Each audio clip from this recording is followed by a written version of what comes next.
Well, this is one of the things that I'm acutely aware of, that when I do meet up with a community, they're going to want to beat me badly.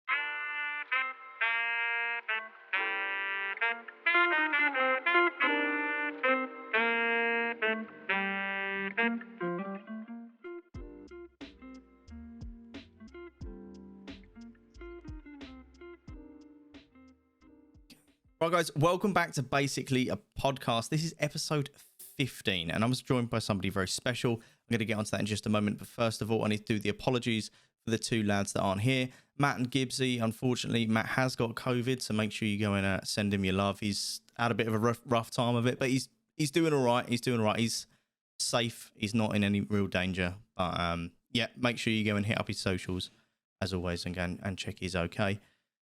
Gibbsy has had to work. He's been putting hella hours in at the moment, trying to get some stuff done in his personal life. So he's doing the good thing and putting in the hours. Bless him. They're both absolutely gutted they couldn't be here for a second week, unfortunately. But it is what it is. So unfortunately, you're stuck with me again. All right, it is what it is. All right, it is what it is. We'll get through. Fortunately, once again propped up by an amazing guest. We have Mr. Rich Pitlanes. How are we doing? I'm good, mate. How are you? Yeah, very good indeed. I'm really excited for this. I've wanted to get you on for a long time. Yeah, sorry about not making myself too available. No, it's not your fault. It's yeah, as we were saying just before. So before we started recording, we were talking about trying to get these things done. So when you have a podcast with 3 hosts and then you're trying to get guests on as well, it's really, really hard to organize effectively for people's lives, especially when some of these people are content creators themselves, like full-time, or they're full-time content creators, and full-time working makes life very difficult. Families and stuff, and it's hard. You've had a bit of experience with that yourself. Yeah, definitely. When it comes to like planning content and stuff, tell us a bit about yourself, you know, where you are, what you do. Yeah, we'll go down that route to start with. So now I'm a full-time content creator on Facebook Gaming, and I do 2 streams a day, generally 9 a.m. till 1 p.m. and then around 8 p.m. to probably 11 p.m. And that's a lot of content there. And then in between, the whole actual motivation of me being a full-time creator was to get a better work-life balance. So that time in between is basically dedicated to my daughter on the times I've got her, which, you know, it's about 50% of the time. So my content really is dictated by that.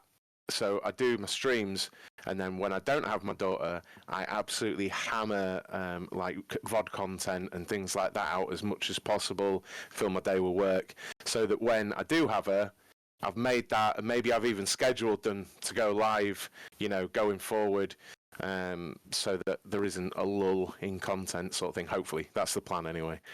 Would you say that's a key bit of advice for content creators out there that have got like a free day, but are going to be busy throughout the week, but want to be pushing content out? Would you say, look, like spending that day that you've got free to really hammer down a load of editing and then schedule your work out throughout the week? Do you think that makes life a little bit easier, like less stressful?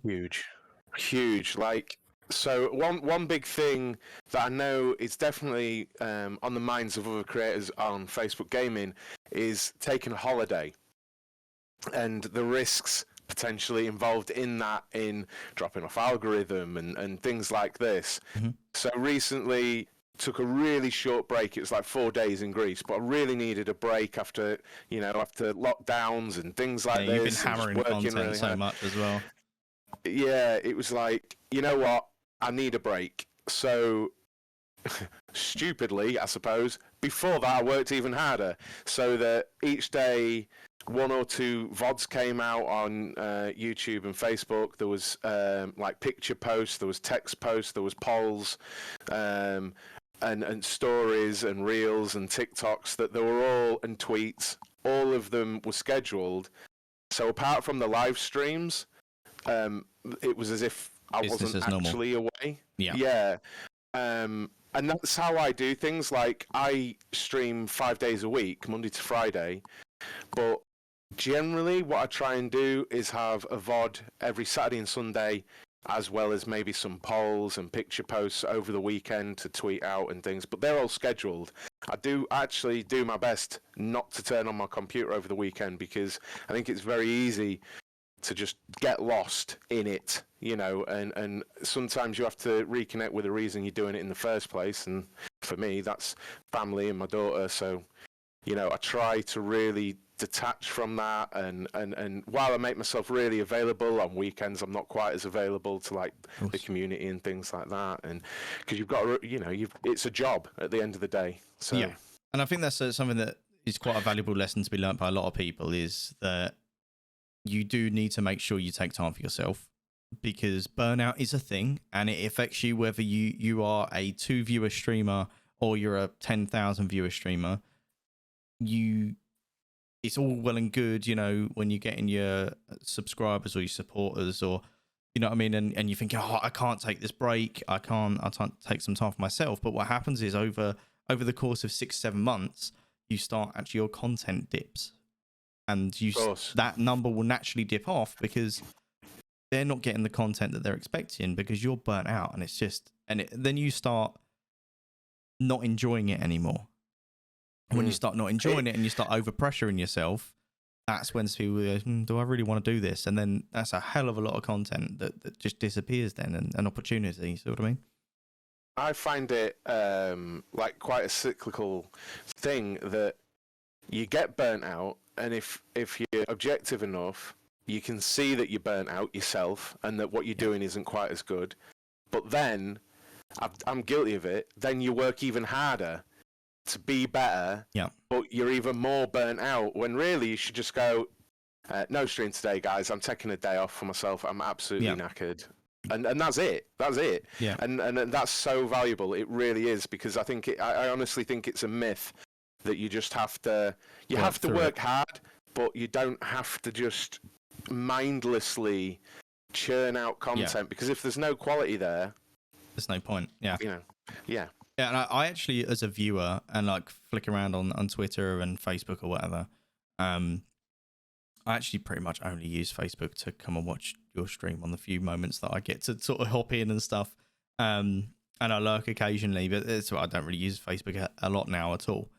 But I like seeing, as a viewer and also being a content creator, when somebody actually posts up, I'm going to the beach with my daughter today, or, you know what I mean? Something like that, because I'm just like, no, fucking good for you. Go and do you. And I know a lot of viewers don't get that. They feel like when I say a lot, I don't mean percentage-wise per stream. I just mean in the world of viewers, there's a hell of a lot of people that kind of feel like they're owed the content. And that can bear on your mind a little bit, and you kind of think, well, and they're the ones that you're trying to please all the time, right? In the back of your mind, I can't take a break because these people are expecting this out of me. But there's their core community. With the trying to please people thing, actually, that's a really important thing. I think if you're an up and coming streamer, or even if you get to a level, you have to do you. Like, I've played a game to the point where I resent playing the game, but I'm doing it for the views, because I play Tarkov. 100% get it. Hundreds of views, and you're like, I can't stop playing this, but you resent going on. And to me, the biggest thing I've learned in my journey is, if I don't want to play that, I know I'm not going to make good content, so I'm not going to play it, you know? Yeah. And I think sometimes I see it constantly, no one in particular, but constantly on COD Warzone these days. Constantly. Everyone just rages constantly about how bad the game is, but they keep streaming it. We were sort of talking about this last week, and I've put tweets out about it. Right, and I loved Warzone, right? When it came out, fantastic. Lockdown hit. I was smashing 12 to 14 hours a day on Warzone on the Xbox before I started streaming and stuff. And I got to a point which is sort of, it led into my stream, where I was like, do you know what? People keep telling me I'm good enough to stream, or they enjoy, you know, they want to see it. And I was like, I'll give it a go. I ended up actually never playing Warzone on stream, because I got to a point where I despised it. because it was just like, why would I go and play a game for 4, 5, 6 hours and just be like, fucking hackers, this ain't working. You know what I mean? Oh, this bug's back. And it's just like, look, stop fucking crying about it and go and play something. Go and play something you enjoy. Like, stop beating yourself up. And that goes to people that sort of play the game or they stream it. You see what I mean? It works for both. Like, if you're not enjoying it, there are hundreds of thousands of games out there, and it is difficult to find one that you like an alternative. And I think that's where you've got a really unique approach to it. As a content creator, it's actually really refreshing because you're not a Formula One streamer. You're not an Assetto Corsa streamer. You're a variety sim racer. So you're not in. You deliberately didn't put yourself in one channel because you enjoy so many games. So it's like, why should I just stream one game? Whether you do that to get some traction to start with or whatever, and then you branched out. Is that something that you sort of did? You stuck to one and moved away, or? Well, yeah, sort of. Like, I've been doing this a long time now. Like, it's over 10 years since I started making content. And, yeah, it's strange because it coincided with the beginning of lockdowns, but I was going through some stuff, like my own mental health and things like that before that. And Pitlanes had been a thing for so long, and I wasn't happy in my day job and things. And it was coincidental, and I guess kind of, you could term it like the perfect storm, that I'd said to the missus, I need to find out if I can make this work, you know? But it means me committing most evenings to it, a lot of work, and I was still doing my day job. And it was F1 that took off. Now, yeah, I think a good chunk of it was the fact it was lockdowns and stuff, but it's maintained after it. So yeah, I like to think at least some of it was my work ethic and passion for 100%. it, you know, that I went for it. But I do think people, like creators, if you're particularly into a game, but you are a gamer, you need to sort of let your audience know that. Because I do see it quite often. I'm not huge or anything, but you see, again, it's Warzone that's an example that I see daily, where people have streamed that relentlessly for 2 years. I don't know, 2 years, 2 years, yeah. And then they go and play Tarkov. They go play Tarkov, say. Yep. And instead of 500 viewers, they've got 100. And I think it's really important just to sporadically just sprinkle a little bit of something else. Sprinkle's the perfect word for it, yeah. Yeah, if you're into something else, I don't know if you're aware of a streamer called the Pool Shark. He's on Facebook and Twitch, actually. Yeah. I actually was tweeting him about different things, and he said he likes to use his Saturdays for whatever. Yep. He does his Monday to Friday generally Tarkov, you know. Yep. That's his main but then thing. on a Saturday, if he has some free time, his kids are out with his missus or whatever, then he's like, oh, I want to play Star Citizen or whatever, and so he goes and plays that. And I think that's a really healthy thing to do, because your core will then be like, oh, he or she will do that as well, you know. Yeah, I see a lot of creators doing this now, and I think they've started to realize across the board, you know, we had that friendly guy on the other week. He does a similar thing now. So there was a big change in Tarkov where they did you're obviously aware of RMT and stuff like that. So they were trying to tackle some RMT stuff, but that actually directly affected his content, because his content was taking expensive items into raid, and if he can make friends with somebody, he would give them an expensive item sort of as a reward rather than an incentive. And they sort of stopped everyone from taking expensive items into raid and being able to drop them. Right. So overnight, boom, his channel was just like, effectively, it could have been over. Had he not have innovated very quickly, it would have been over. So he does things like Sunday, if he streams on a Sunday, it'll be a random game day. And, you know, towards the end of the Tarkov wipe where we are now, you will see these Tarkov creators start dabbling in different games. People like Pool Shark and Lupo and Darkness. They'll start doing these kinds of things purely because Tarkov's just not that interesting. Once the wipe hits, that will change. They'll bounce back after a week or two, and then they'll be hard on the Tarkov grind again, getting that, you know, peak content in, and then as soon as they get to where they want to go, and then they'll start dipping it off again. And it's interesting to see these sort of main gamers, that content creators that main a certain game, how they ebb and flow throughout what they do with their content. And I think it's really interesting to watch how they do it and how they sort of evolve, and you can learn a hell of a lot from watching. And when they say if you want to become a bigger creator, you need to watch bigger creators, you see what I mean, to understand what they're doing. But I think people miss the point. They just think, oh, if I just sit here and watch Lupo for 6 hours, right, and I do that for 2 months, when I click go live, I'm going to be Lupo in a week.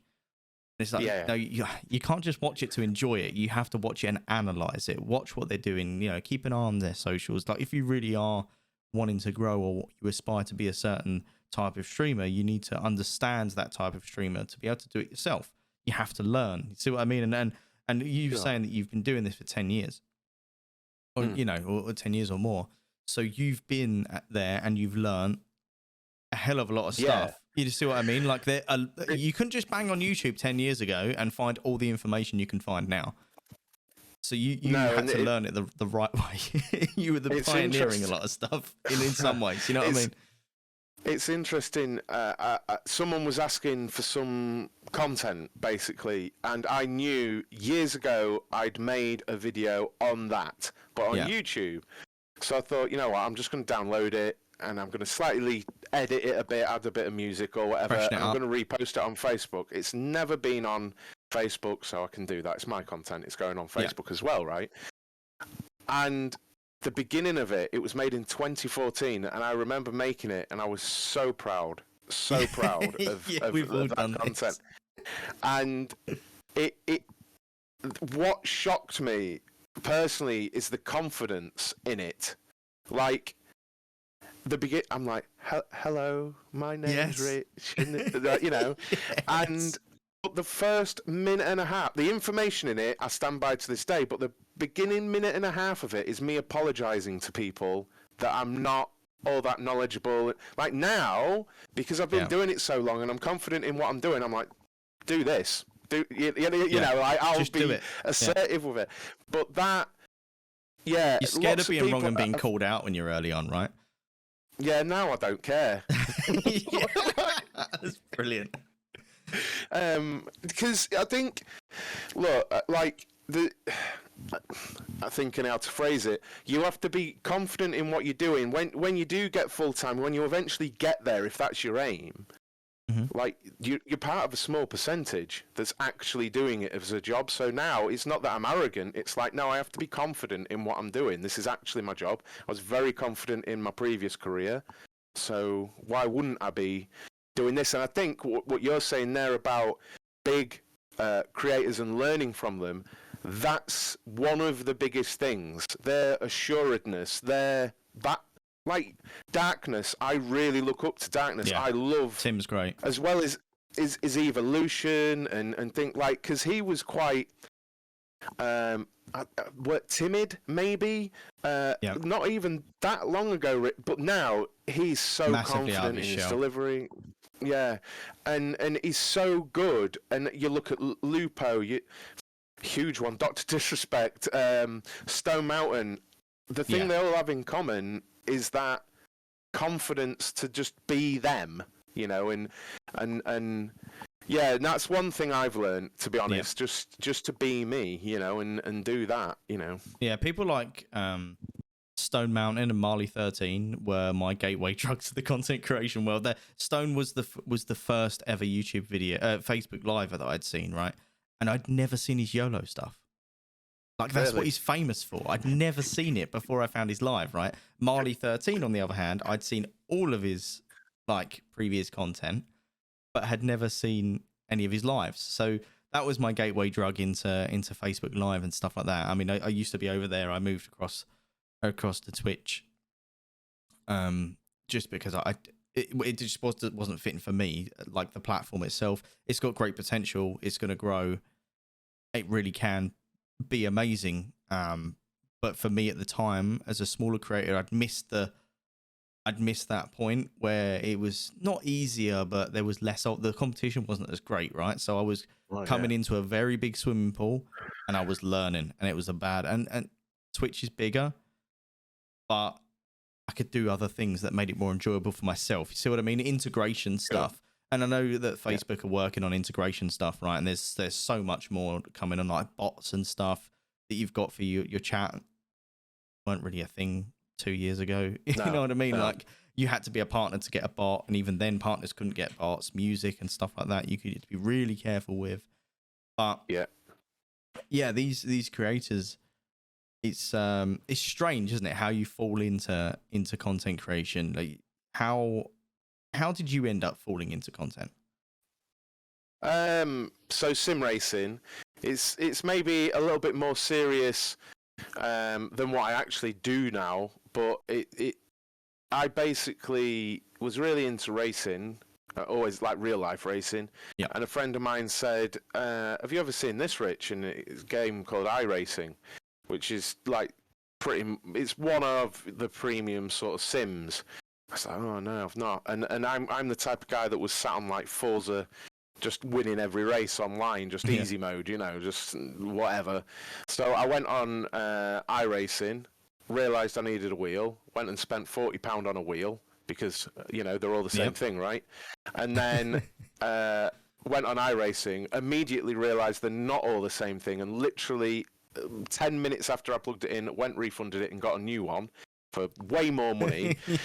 And just fell in love immediately. And then my content basically almost immediately came from that day going, everyone needs to know about this. Like, I don't know anything or how to do this, but we can live stream. Like, what was Twitch called before? Was it Justin TV or something? It was Justin TV before Twitch, yeah. That's what I went on initially. Just like, I need to make this live or whatever. I think it was that. I need to make this live. I need to show people this. This is brilliant. And, and that's it, really.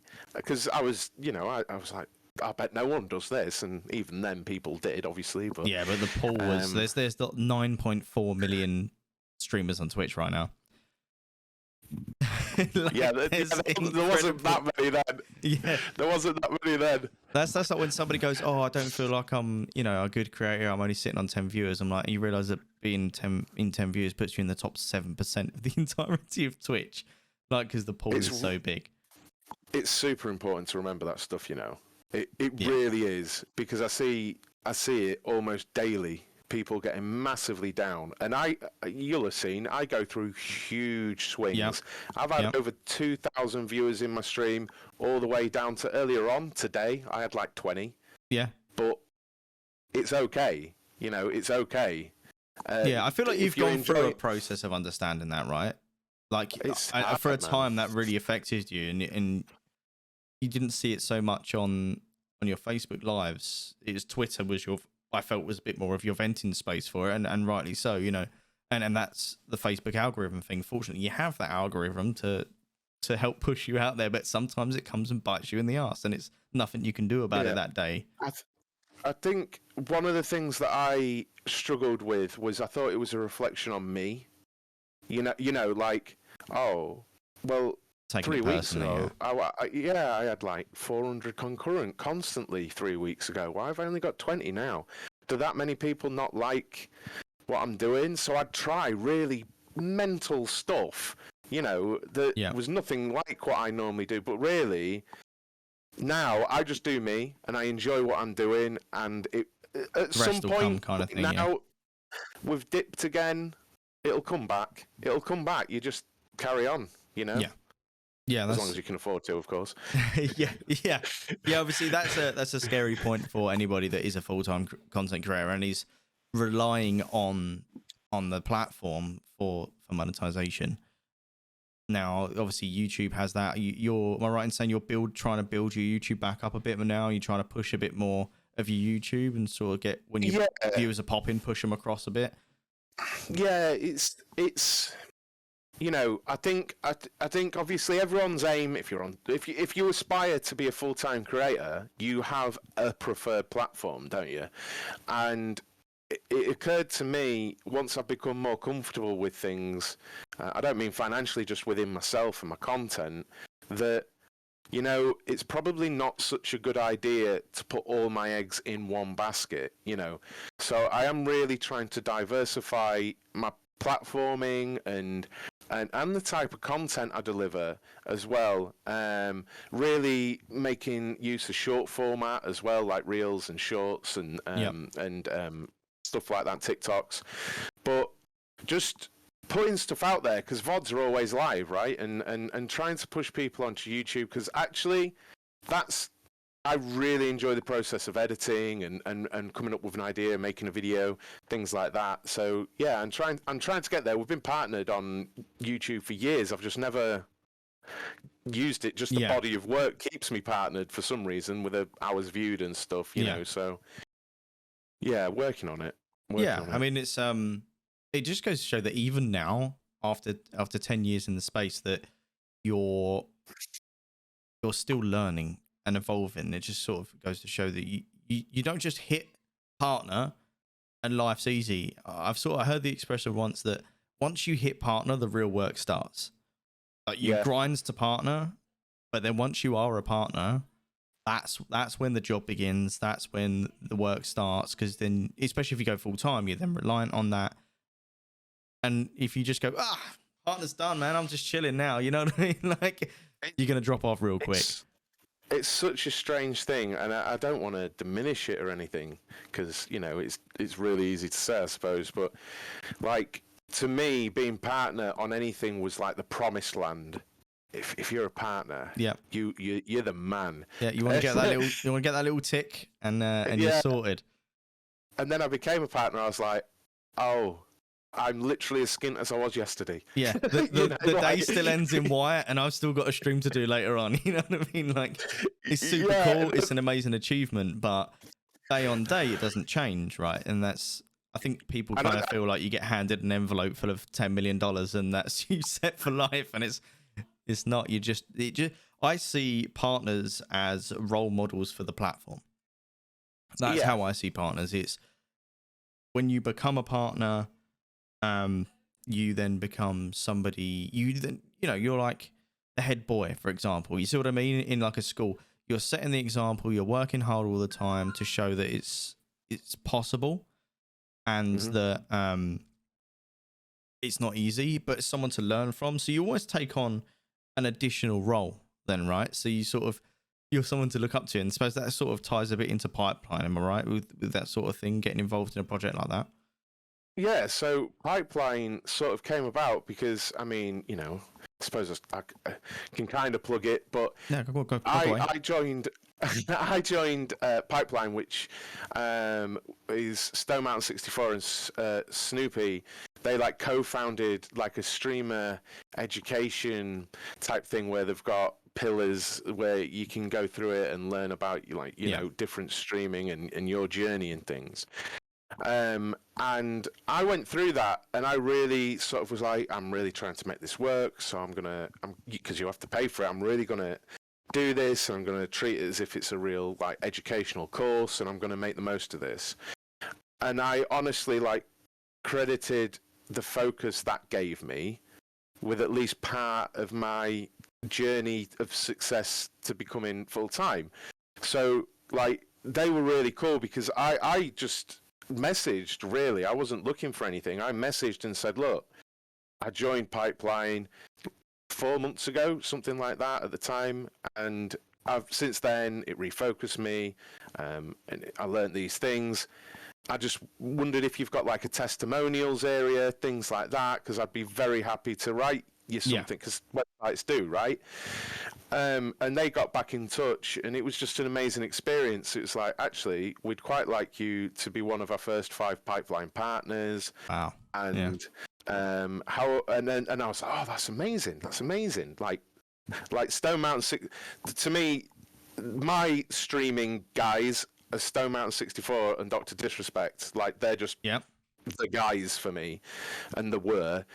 And I was like, oh, wow, that's like actually involved with Stone Mountain. That's insane. You know, cheers. Yeah, I'll do that. And then a couple of weeks later, oh, would you like to do becoming a streamer podcast with Snoopy. I was like, oh, that's amazing. Yeah, of course I would. I'd love to do that. And then a couple of weeks later after that, do you want to host a Q&A session with Stone? I was just like, mate, I'm just a dude that lives in like, yeah, I didn't know, you know, I'm just me doing me. But really, that isn't a flex. That's just take every opportunity. Recognition of achievement, and shows that if you work hard, good things do come. If you've got to work at it. I believe that. It's not as simple as switching your PC on or whatever and streaming something. There's so much work. I never stop. Like my days, honestly, generally are about 7 a.m. till 2, 3 a.m. Like generally, just relentless. And it's so much work, you know, but I also find it so deeply rewarding when you get a message off someone and they say something like they've been going through a hard time and your streams have helped, or like one message like that makes loads of like loss of sleep worth it, you know, and it's lovely. And yeah, you get down sometimes when you look at your concurrent and you see like 8 and you're like, bloody hell. But you know, I'm quite a simple dude. I'm not after glitz and glam. I'm after just comfy and happiness, you know. So you're obviously your partner was Sneak as well. That's, I feel, is a huge achievement, because Sneak are not somebody that you can go knocking on the door to ask for a partnership of, are they? Exactly. No. They're quite. I feel like they're quite to a smaller guy like me. I feel like Sneak are a bit of a mystery as to, you know, how you get involved with them, because it's like they kind of come out of the blue. Am I right? They sort of knock on your door one day and it's like, hey. So I approach things like, I think differently. So sometimes you see people taking any partnership because they're flattered by the interest.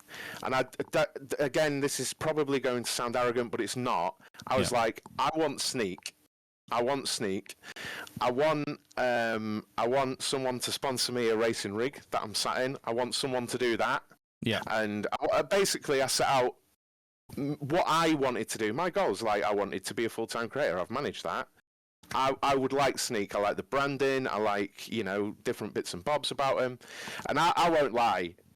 I made this very obvious to my community. And I wasn't doing anything, but they knew. Hashtag Sneak Energy and all this lot. They were trying for me. And I don't know if that helped them. Please, probably don't do that. It's probably the stupidest thing ever to do it, because you'll just annoy them. You'll get noticed somehow. Yeah. Well, to me, again, I don't think there's another creator that's a racer that's Sneak at all that I can think of. Not that I'm aware of. Might be. And I saw lots of Call of Duty, FPS type people, and I was like, I want Sneak because no one else in my genre is doing that. I want that, you know. So, but yeah, eventually, Sneak Energy inbox on Instagram. I was like, You're running around the house in your pants, spilling your tea. Oh my god!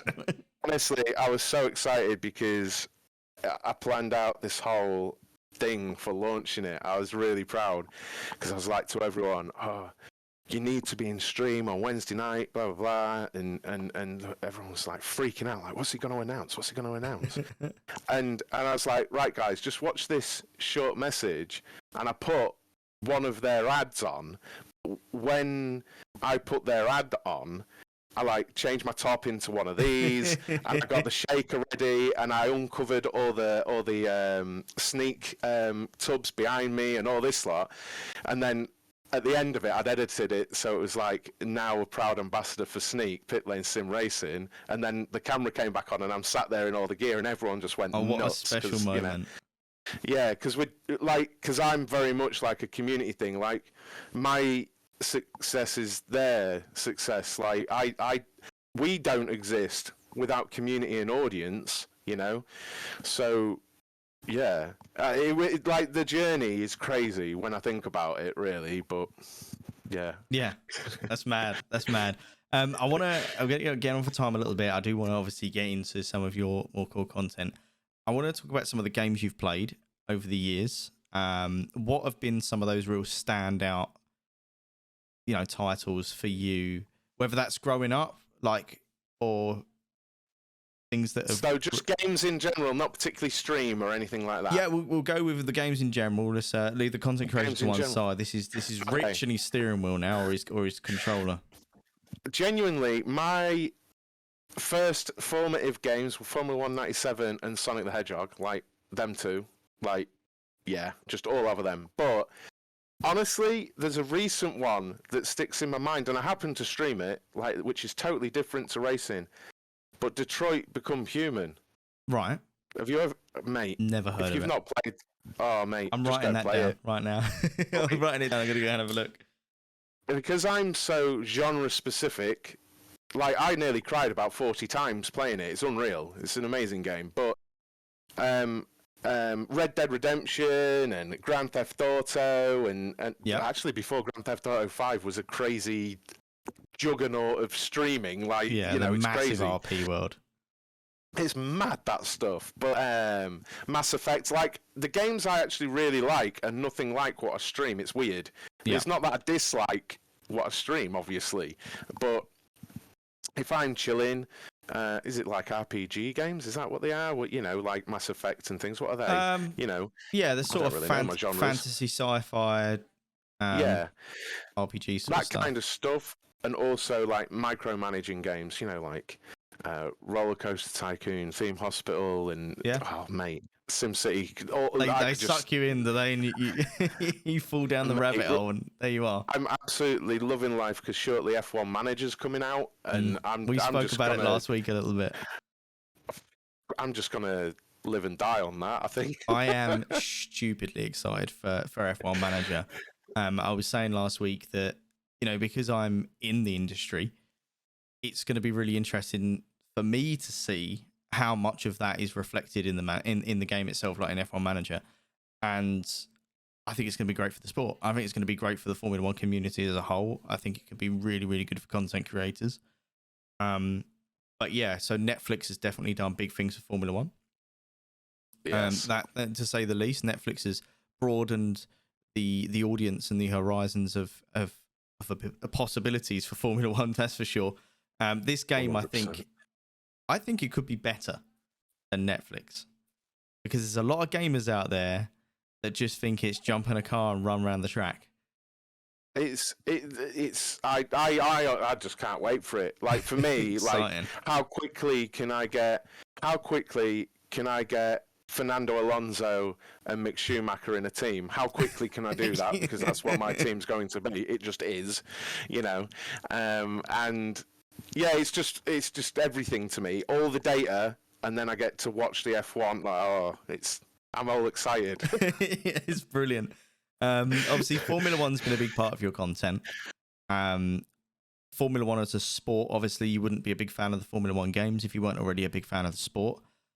Or was that not the case? Was Formula 197 took you to Formula One, or did Formula One bring you to the gaming? F1, like, it's like pretty much my earliest memories.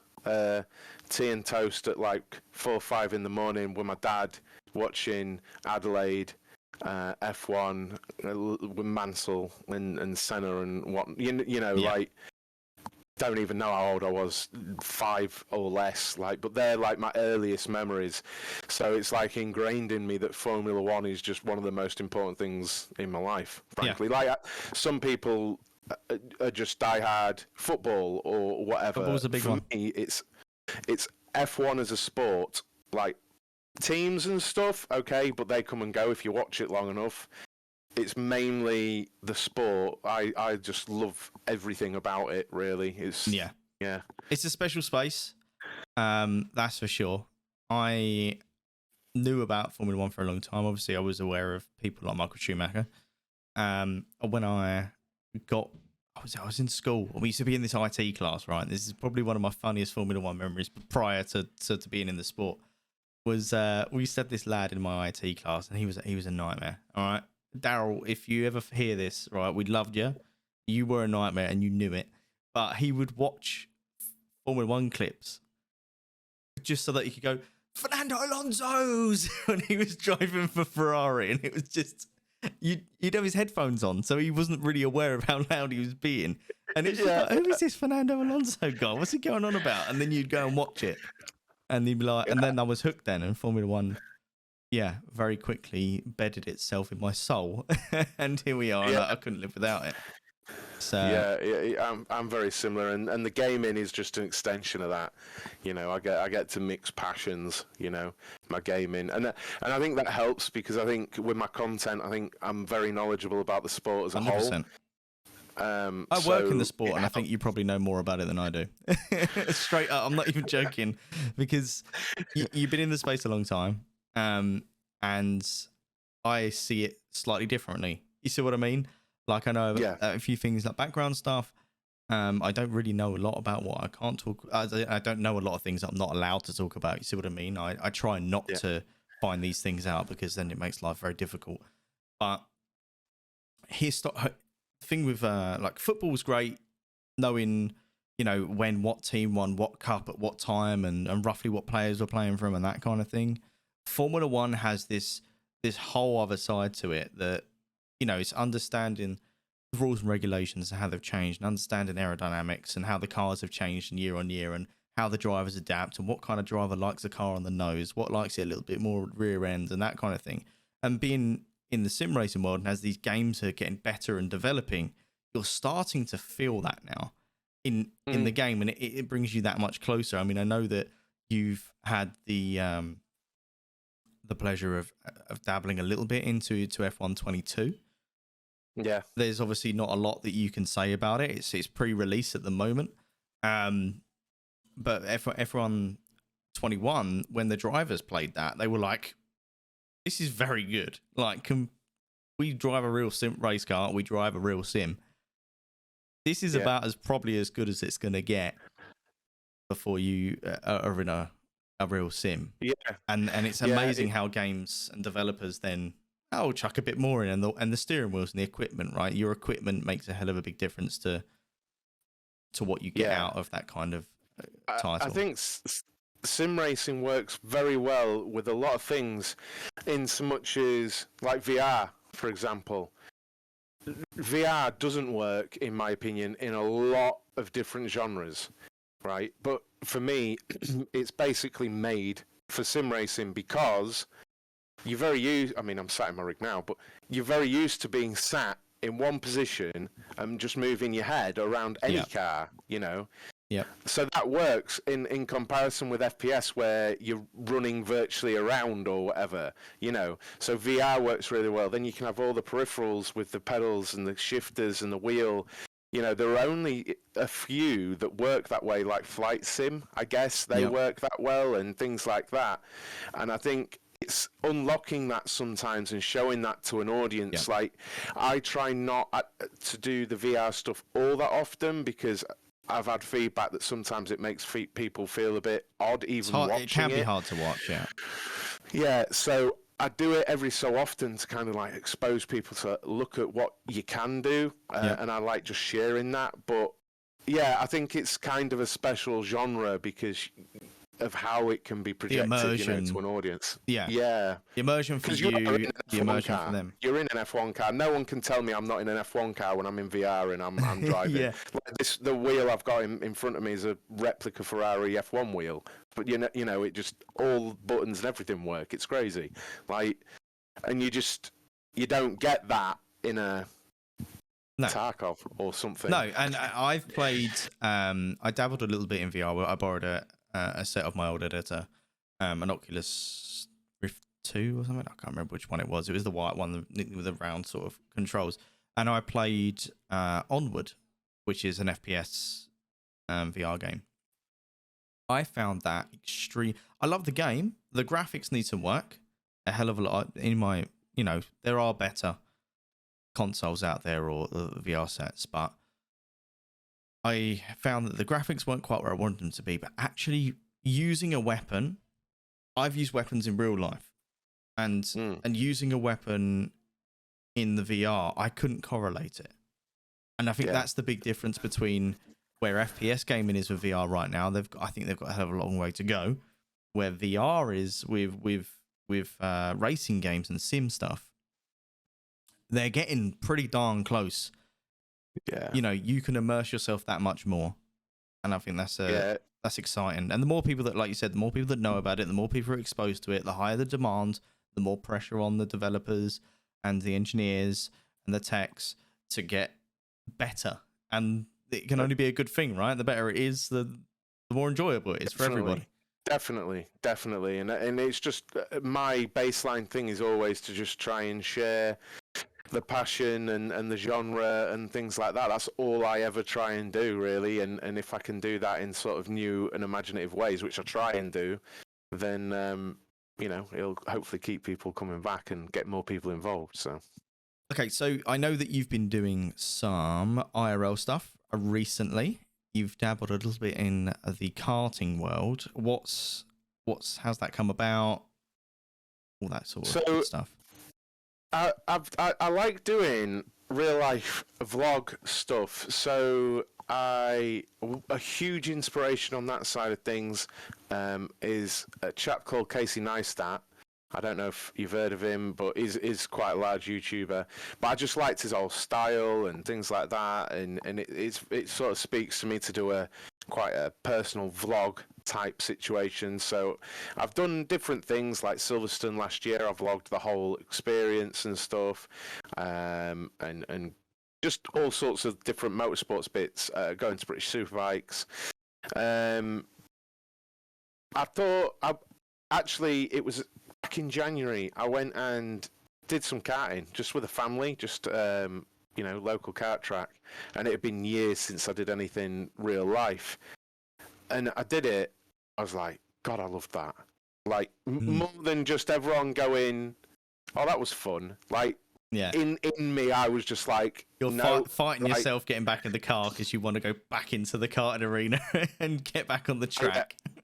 Yeah, and I'm just like, I need more of that in my life. Like, I need to do more of that. Now, I'm not made of money or anything, so what I kind of decided to do was, you need your own helmet, really, to attach like a GoPro to it and things like that. So I was like, oh, that's a big investment. So I bought a helmet, and I'm going to do, my idea is to do arrive and drive stuff. So there's obviously karting circuits all around the country, internationally. And the idea that I've got is to sort of tie in the community when I can and say, oh, I'm going to be in Leeds September the 5th, whatever. Do you want to come along, guys, and get the community involved? I go, do a vlog, and I'm recording it, but I'm racing the community at the same time, and we get that real life FaceTime. I get to meet people, and also I get to record some content I'm very passionate about and want to try. And honestly, I'm at the point where I don't care if people watch. I'd love people to watch and try it, and hopefully I can convey the passion for it I have. Yeah. And they get that, and that keeps people coming back. But I think I'm approaching it the right way in that respect. That I'm doing it because you're not entering into a league and putting pressure on yourself and demanding that your community turn up to watch. And yeah, and the content as a whole, I'm doing it to enjoy it. And one thing I'm learning is, if I'm enjoying it, someone else is going to. Like, even if it's, what's this track like in Leeds? What's this track like in Hull? What's this track like in Bristol? Yeah. They're going to look and they're going to go, oh, I bet Rich has been there. Yeah. And I mean, I'm in MK. If I'd seen that you'd done a video of my, I've got a couple of local tracks here, and I want to be going soon. If I'd seen a video of yours, one of the local tracks here in Milton Keynes, then I love watching circuit drives before I go. Especially if I'm going with people I know, because I'm sad, right? I'll draw the track down a bit of paper. I'll learn the corners. I'll draw the lines out, you know, because I want to have the upper, because everyone's like, oh, you're working in Formula One, you must be fast. That puts pressure on me, even though I don't drive Formula One cars. I don't even go to the circuit, right? But it puts pressure on me to be the best I can be. Like, one of my greatest achievements is like getting in the top 100 at Rayleigh Karting in Essex, because I was just like, I want to get in there one day. Well, this is one of the things that I'm acutely aware of, that when I do meet up with a community, they're going to want to beat me badly. Yeah. You know, there's going to be some fast people as well. Yeah, and I'm just going to have to be very gracious when I immediately get beaten, like, oh, you know. But yeah, it's like everything I do is to do with community, and the real life karting thing was it. You know, I'm 36-year-old. I'm a big guy. I don't have all the money in the world, so I'm never going to be a racing driver and stuff like that. But what can I do? Well, there's loads of arrive and drive things around the country. Let's do that and tie in the community while I'm doing it. Yeah. And make some vlogs. You and never maybe know. You people could enjoy host them. your own event one day. Well, with you know, a community event in like we've, a big of like 20, 30 people on the international track. Yeah, like we've already today, just in stream, another streamer came along and we're talking about in September going to PFI in Grantham. Cool. And doing and loads of people immediately were like, I'm there. So that's cool. You know, and that's the kind of thing though, if you can get, you know, if I'm down your way saying, hey, do you want to come along? I'm going to be down there, you know, and things like that. And that's what, to me, makes stuff like this, stuff like what I do, that's what makes it real. Yeah. When you're actually being a human to people rather than just a face on a screen a couple of times a day. No, I'll come to Bristol and I'll meet you and we'll have a race and we'll have a laugh, yeah. Maybe have a pint and then cheers, see you later. You know, yeah. And that's real and that's meaningful and that's that's what I do really. Yeah.